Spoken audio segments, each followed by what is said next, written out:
Before any major change takes off, there's a moment that most teams skip, and it's usually the reason they crash. I call it getting ready to get ready. If you've ever tried to roll out new technology, a new process, or even new leadership priorities, you've probably seen this pattern. Everyone's excited at kickoff. The slides look great. The plan feels solid. Then, a few weeks later, the air starts to get bumpy. Deadlines slip. Decisions stall. People start saying things like, I thought we were doing this for that reason. Or, wait, who's responsible for that part again? I'm not sure I have time for this project anymore.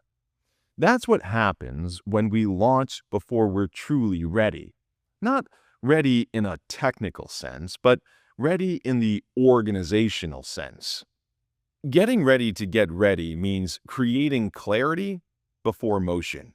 It's the stage where we ask the questions most teams don't want to slow down for, the ones that save you 10 times the effort later. When I help teams prep for transformation, I focus on 3 questions that act as a pre-flight checklist. First, what outcomes are we actually chasing? Not tasks, not deliverables, outcomes. If you're changing your CMS, don't say to modernize the tech stack. That's a means, not a motive. Instead say, we're moving to a new CMS so we can launch global campaigns in days, not weeks. The more specific and human the outcome, the better. People don't rally around composable architecture. They rally around speed, creative freedom, and impact. Sometimes you'll find a turning point. One organization I was with realized we didn't define outcomes clearly. We were swapping tools to meet a license deadline, not a business goal. And without that clarity, every decision downstream became reactive. Outcomes anchor the why. Without them, change feels arbitrary. Second, who's empowered and accountable? Change needs ownership. If everyone owns it, no one does. One of the most effective things you can do is assign clear roles early. Who drives the change day to day? Who decides when priorities conflict? Who communicates progress and celebrates wins? Think of it like a flight crew. The pilot doesn't refill the fuel tank, and the engineer doesn't fly the plane. But everyone knows the mission, and they trust each other to do their part.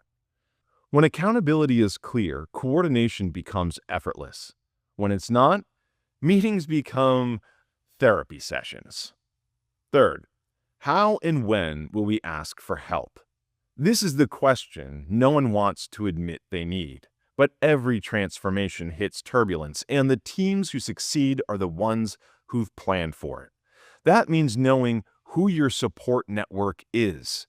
Internally, the allies who've already succeeded with similar changes. Externally, partners, vendors, or consultants who can help you course correct before small problems grow. Some teams have a standing 15-minute red flag meeting every Friday. Anyone could raise an issue without blame. If it couldn't be solved in that session, it was escalated immediately. That ritual kept the project healthy because asking for help was normalized, not penalized.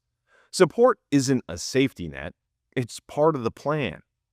When you can answer those 3 questions, what outcomes are we chasing? Who's accountable? How will we get help?